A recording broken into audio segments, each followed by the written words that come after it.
Brother, आप लोग कैसा हो। मेरा न्यू वीडियो में आप लोग का वेलकम है। फिर एक धमाका संग लेके आ चुका हूँ आप लोग के बीच में। जो भाई मेरे गाने को सुनते हो तो लाइक कीजिए, कमेंट कीजिए, सब्सक्राइब करना भूले और मेरा चैनल को ऑफिशियल बबलू बिजली को चैनल को सब्सक्राइब करें और शेयर कीजिए ताकि दूसरे के पास जाए।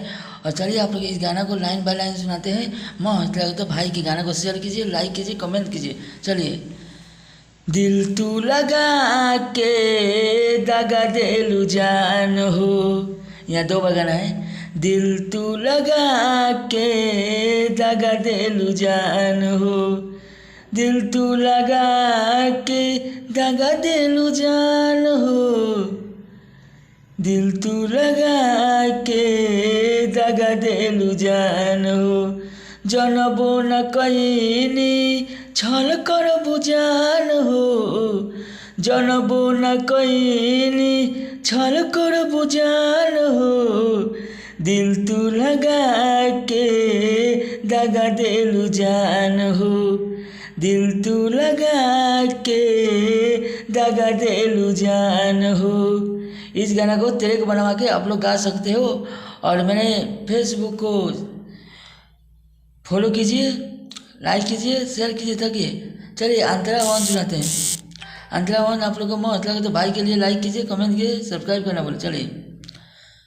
जब छोड़ के जाए के रहे काहे दिल लगैलू हो, जाने अब दूसरा के तू जान बन गैलू हो, जाने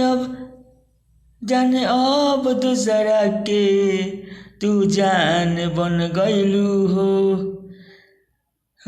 अब जब छोड़ के जाए के रहे काहे दिल लगैलू हो, जाने अब दूसरा के तू जान बन गैलू हो, जान दूसरा से अब तू बन गैलू हो।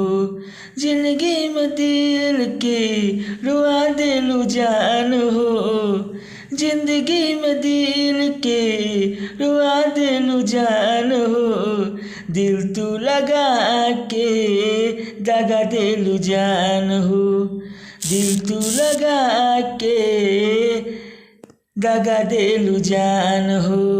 चलिए अंतरा सुनाते हैं, अंतरा तू सुनाते हैं। आप लोग मौत लगे तो भाई के लिए लाइक कीजिए, कमेंट कीजिए, सब्सक्राइब करना बोलिए, गाना को शेयर कीजिए ताकि दूसरे के पास जाए। चलिए। अब का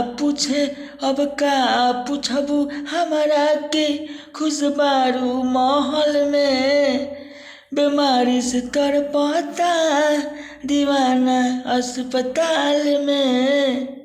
यह दो बगान है। अब का पूछबू हमारा के खुशबारू महल में, बीमारी से तड़पता दीवाना अस्पताल में, बीमारी से तड़पता दीवाना अस्पताल में।